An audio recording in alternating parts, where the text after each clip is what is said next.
Hi everybody, welcome to the very first day of the Summer Scrapping Series. I am so excited about doing this series for the next 2 weeks. I will be sharing a process video every day for 14 days all about summer and summer theme. And I have asked a guest to join me each day, and today's guest is none other than Missy Wooden. Missy has an amazing style if you're not already familiar with her, and she does an awful lot of pool and summary pages, so I am so glad that she is joining me today. So I will put a link to her channel below. Please go check out her video today. So I have decided that for this series, I am going to use up my summer stash. I might bring in a few new things here and there, but I want to try to use up a lot of my summer stash. So I dug through my things and pulled out all of my summer collections, and I decided the first story that I wanted to share with you today, the first photo rather, was kind of a funny story from the past 2 summers. So I pulled this photo of, it's very hard to see, but we're standing on this little island in one of the islands in the Thousand Islands. And then I pulled out this collection from Simple Stories.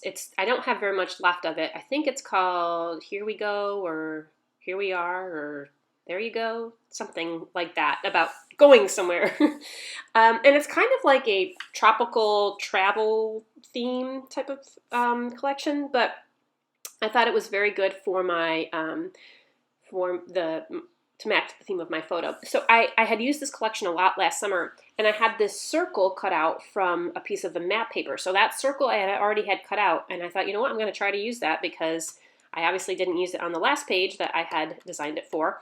And I also had this box of frames that I had never opened, and I love using the frames, these chipboard frames. Simple Stories, I think, has these frames for every collection. And when I use them, I love to overlap them like you are seeing here. Also, that navy paper is from Pink Paisley Solstice collection, which came out probably 2 or 3 years ago. So I'm going to fussy cut out a couple of the leaves here from the pattern paper, and I have saved you the boringness of me sorting through all my stash and finding things to match. So I did that before I sat down to do my process. So I have the things I want to use out on my desk already, which is going to save a lot of time for the video here.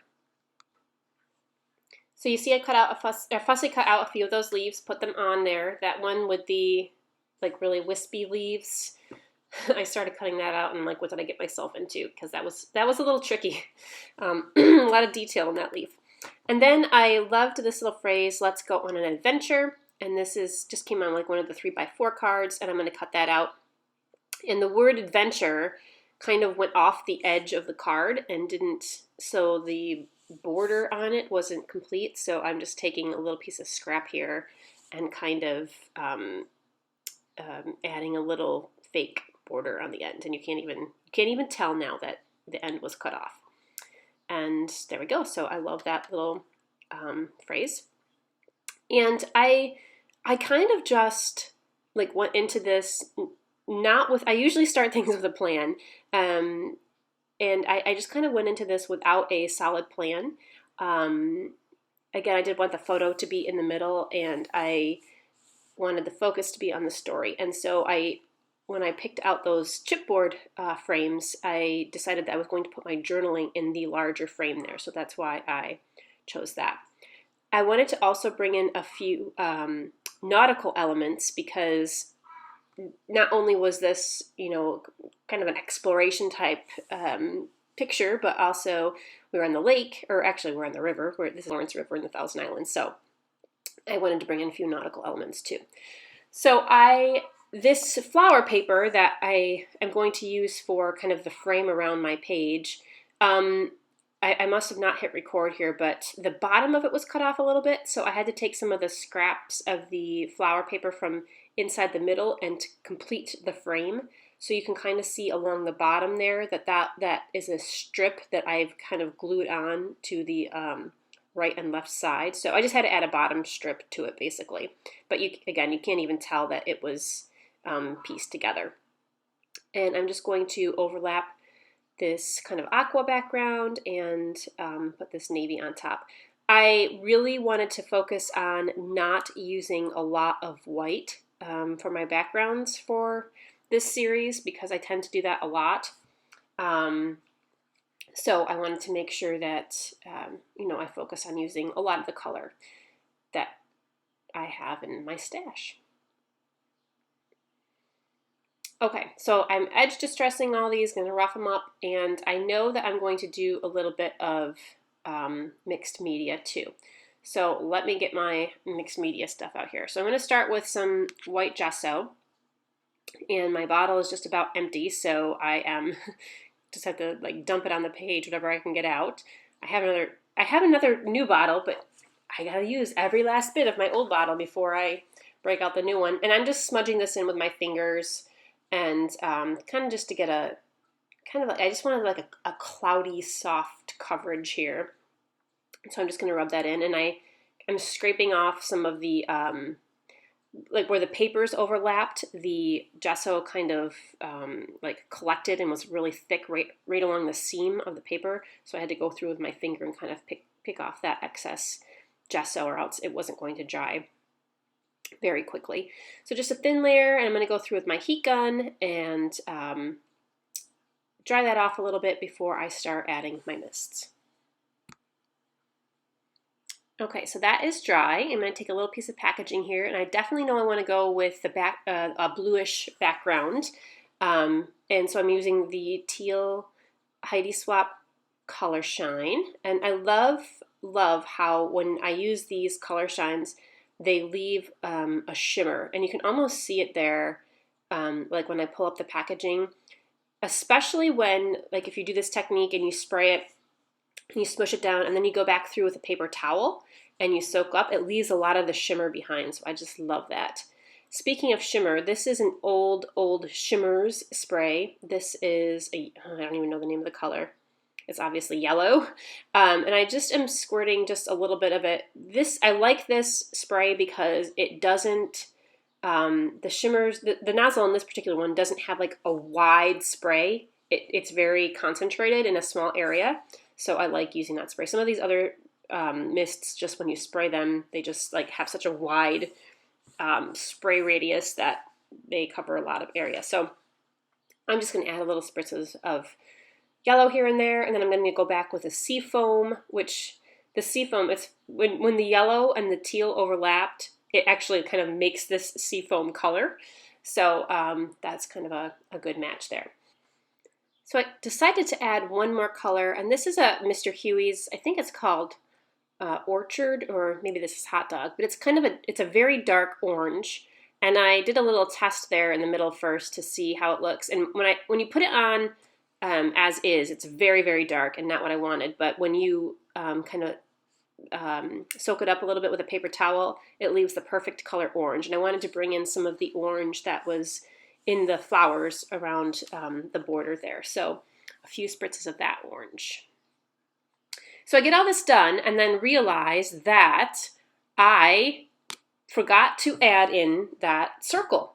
So when I put the circle on, it totally overlaps all the mixed media. And so I go back and I put this on and I see, okay, can I do it without the circle? And I could just arrange these frames, without the circle in the background there. But I really liked the idea of having that map piece of paper. So I take everything back off and I'm like, okay, I'm going to glue this circle on and I have to do this whole mixed media process again, but this time over the circle. So I'm going to glue that on, and I just go really quickly and do this, and it doesn't take long at all. I just do a light coating of the gesso on this, and I go back through again with the teal and the yellow and the sea foam, and it blends in perfectly. I'm going to speed this part up a little bit because you don't have to watch me do this whole thing again. So really fast. And like I said, it just blends right in. You can't even really tell that it was an afterthought, and a lot of it's going to get covered up anyway, so there it is. So I went back and I put all of my pieces back on like I had them. You'll notice I did add a couple orange elements. I thought bringing in little bits of orange, and all of those little bits came from the die cut pack. And you can see all the way over to my right there that I have sorted out the die cut pack. I finally got a little tray to keep all my die cuts organized, which like when I'm working with a collection, I got this little tray at the dollar store. It's perfect for my die cuts, and so they're not all over my desk. If you watch my process videos, you know what I mean, because I tend to get things all over my desk, and especially die cuts, I'll open up a pack and take out a whole bunch and they just get scattered, so this little tray is perfect. I added in my my title with some thickers, some older thickers that are kind of like a burlap texture, and I added a little piece of kind of plain twine up to the top left with that little anchor chipboard piece, and so I felt that the twine and the burlap brought in kind of a natural element. But because I had something on the left and then something on the bottom, I had to add something on the right. So I'm just taking a long piece of twine here, and I'm just wrapping it around the edge of this frame. And I love how that looks. I've seen people do this a lot with these frames, like wrap embroidery thread around them, or even kind of like wrap thread around the whole thing, and to kind of get like I can't explain this very well, but so that the threads are crisscrossing through the middle of the frame. That looks really cool too. Anyway, just a little bit there to kind of to make my visual triangle of the natural elements. That little phrase, the "let's go on an adventure" phrase, I was having a hard time now deciding where to put that, because I didn't like it right underneath the photo. I felt it took away too much from the design. But I still wanted to add it in, so I think I'm going to add it underneath the title. I did just cut a piece of pattern paper to go underneath my photo, and this frame on the photo, I have it specifically placed on the photo, and it's very hard to see on this photo, but actually when you watch the close-ups at the end of this video, you'll see it, but all of us are standing on this island.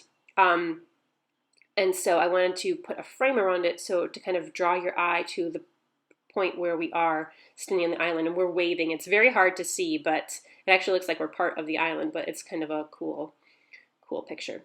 I added some craft foam to the back there of my photo, and I did that because I have the frames underneath the photo, and that kind of lifted the photo off the page. So by putting foam behind the photo, it helped bring the picture up to the level of the frames. And I'm just going to go back through now and start gluing some things on. I did have to cut that frame because it was starting to hit the foam in the back of the photo. So let me tell you quick about this story. So this is actually from this photo is from last year, but the story is from 2 years ago. My husband and his brother took our kids out on a boat ride in the Thousand Islands, and there are tons of islands, and they stopped the boat and they got out and swam to this little island, and the kids were very little, maybe 6 and 4, and the other ones were maybe 3 and 2, and they swam to this island. They were walking around exploring it, and apparently Charlotte got near a bee's nest and saw the bees and started screaming, and her uncle Jesse ran over and grabbed her and they ran into the water, and like she tells it, Uncle Jesse saved her. But when they all got back, they were all super itchy on their legs, and I think that they all got into some poison ivy. So the kids were complaining and screaming, I don't ever want to go back there. That island is too itchy. So they started calling it Itchy Island. And we did go back to Itchy Island last summer, and we went on and explored. It was super fun. So anyway, it's a cute little story and now they call it Itchy Island, and it probably has a name, and I know it's not Itchy Island, but that's what we call it.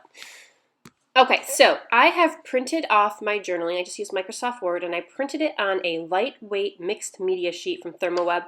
I love using these sheets to print my journaling. It's kind of like a vellum, but it doesn't smear like vellum because it's more like of a fabric, and they come 8.5 by 11, and you can print right on them. So I just drew a text box in Microsoft Word the size of the opening, and I just typed my text and fit it in. So I love how that came out.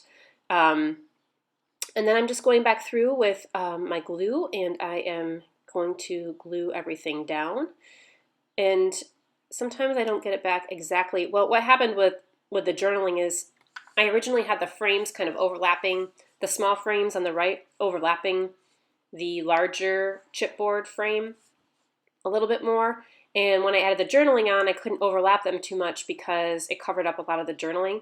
So they're not exactly how I had them aligned at the beginning, but they still look fine. So I do like that they overlap there. And using these frames like this, and a lot of people use these frames like in multiples like this, it's really fun to use them and then fill in the frames with other little bits and, you know, little die cuts or little other chipboard pieces or all kinds of things you can fill these frames with. And I decided just to leave mine open, by the way, so that you could see more of the background and all the, you know, mist and mixed media in the back, and so you could see the other frames as well through the ones on top. So I added a little kind of banner to each of a little banner die cut to each frame. And the one right above my photo says "We are here" is perfect, and because it points right to us on that little island. I had to add one more little orange flower all the way over to the left by the anchor because I had this orange kind of scattered, and I needed to kind of balance it out a little bit more. I felt I needed one more little orange element. I added a heart die cut there, which I outlined because it was, I wanted to add it in there, but you couldn't really see it because it kind of blended in with the background, very similar color. So I just outlined it with a black pen, and that helped it stand out a little bit more. I grabbed a piece of teal paper to back this little sticker that says Explore. And so I had a round element to the right. I had a round element with that geotag in the top of the photo. So I had to add another round element to the left. So I added a little brad that says Go See Do, which is perfect. And then I finally decided that I'm just going to add this "Let's Go on an Adventure" underneath the Itchy Island title. And I felt that I had this, the anchor on the left is like a kind of a navy blue, and I don't have any other navy blue on the page, so I thought perhaps I would add another anchor to the right. And I just got this little punch, it's an anchor punch in the dollar bin at Joann's, and this is the first time I used it. I just opened it, and it's bent, so it doesn't punch all the way through. So I was trying to, punch it all the way through, and it doesn't punch, but should I take it back? I don't know, it's $1. Maybe I can try to fix it. We'll see. Anyway, here is the finished page. I'm super happy with how this came out. I love it. I love that it picks up on the feel of my photo and a little bit of the story and a few close-ups. Lots of different little elements on here. So be sure to check back every day for the next 13 days and see all of my summer videos, and be sure to also stop by my guest YouTubers channels each day as well. Thank you so much, and I will see you tomorrow for my next page. Have a good one.